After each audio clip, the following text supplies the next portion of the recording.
સમાચાર ઉપલેટાથી મળ્યા છે, જ્યાં ઉપલેટામાં ધોધમાર વરસાદથી તારાજી સર્જાઈ। ભારે વરસાદને લઈને મજેઠી પાસે ડાયવર્ઝનનું ધોવાણ થયું। ડાયવર્ઝન ધોવાતા રસ્તા પર વાહન વ્યવહારની અવરજવર બંધ થઈ। 1 વર્ષ પહેલા ડાયવર્ઝન આપવામાં આવ્યું હોવાનો સ્થાનિકોનો આરોપ છે।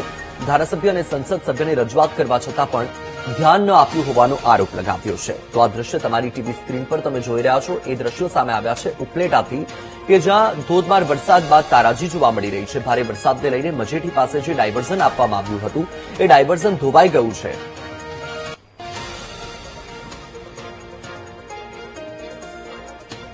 તમારે અહીંયા પુલ નો બન્યો ડાયવર્ઝન તૂટી ગયું છે એટલે હલાકી સાહેબ પારાવાર થઈ કાલે પાણી 3 કલાક રસ્તો બંધ રહ્યો સાહેબ, અને ગામમાંથી ડાયવર્ઝન કાઢ્યું છે અને એ ડાયવર્ઝન ઉપર છે પાણી કઈ પાણી હાલે છે, કઈ કોઈ હાજા મંદા નીકળતા સાહેબ 3 દિવસ વરસાદ થયો તો એટલું પાણી આવ્યું તો આ વધારે અહીં તો 15-20 સાહેબ ધારો વરસાદ ભરે સાહેબ શું થાય? 2-3 દિવસ સુધી અહીંયા સતત સંપર્ક કપાઈ જાય અને અમારે તો હવે આ 4 મહિના આની હાલાકી ભોગવવી પડે એવી પરિસ્થિતિ છે એટલે અમારી હલાકી એટલે સાહેબ કાલનું બધું તંત્ર બધું બંધ થઈ ગયું, સ્કૂલના વિદ્યાર્થી બધું બસો બંધ થઈ ગયું કાલનું, અહીંથી દવાખાને કોઈ કઈ જરૂર હોય ઇમરજન્સી તો કોઈને જવા પણ નથી સાહેબ।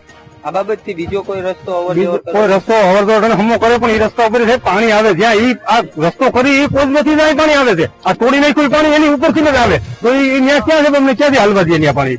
એ પાણી કેટલું હોય ત્યાં? ધારાસભ્ય સાહેબ આવતા નથી ને એને કઈ આટો નથી માર્યો, એને કોઈને આમાં કઈ રસ્તો નથી અમારા કે આ પાટામાં જે થવું હોય થાય, અને એને આ ઠીકડા મંજૂર કર્યા એ સાહેબ નો પૂરી થઈ ગયા। હવે બીજું શું કરી દઈએ અમને? 50 લાખ રૂપિયા ઠીકડા મંજૂર કર્યા હતા। હવે તમારે કલેક્ટર પણ જાવ સાહેબ અમારા રસ્તા મેં આટો મારો તમે અને જુઓ અમારી પરિસ્થિતિ આ ગામડે ની શું છે, અમારા ગામડે ને હજી 2 વર્ષ હું આ પોલીસ ભોગવવી પડશે સાહેબ, તમે નિરાકરણ કરો અમારું। ગઈકાલે ભારે વરસાદ છે તે ખાબક્યો હતો, જેના કારણે અત્યારે હું આ તારાજીના દ્રશ્યો છે તે બતાવવાના પ્રયાસો કરીશું। અનેક જે લાઠથી ભીમોરા અને ઉપલેટા જવા માટેનો આ રસ્તો છે કે જે અત્યારે હાલ ડાયવર્ઝનો છે તે ધોવાઈ ગયા છે, જેના કારણે ભારે મુશ્કેલી છે તે વાહન ચાલકોને છે તે જોવા મળી રહી છે। ગઈકાલે મુશળધાર વરસાદને કારણે અત્યારે અનેક જે ડાયવર્ઝનો છે તે ધોવાણ થઈ ગયા છે। છેલ્લા ઘણા સમયથી આ પુલનું કામ શરૂ હતું ને તેની બાજુમાં જ છે તે ડાયવર્ઝન કાઢવામાં આવ્યું હતું, તે અત્યારે આ દ્રશ્યો છે તે જોઈ શકાય છે, ધોવાઈ ગયું છે,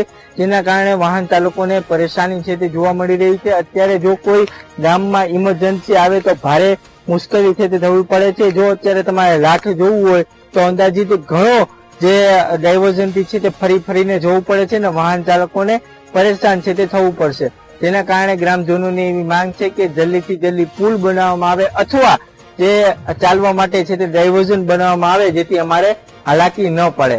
ધ્રુવ મારું, વીટીવી ન્યૂઝ ઉપલેટા।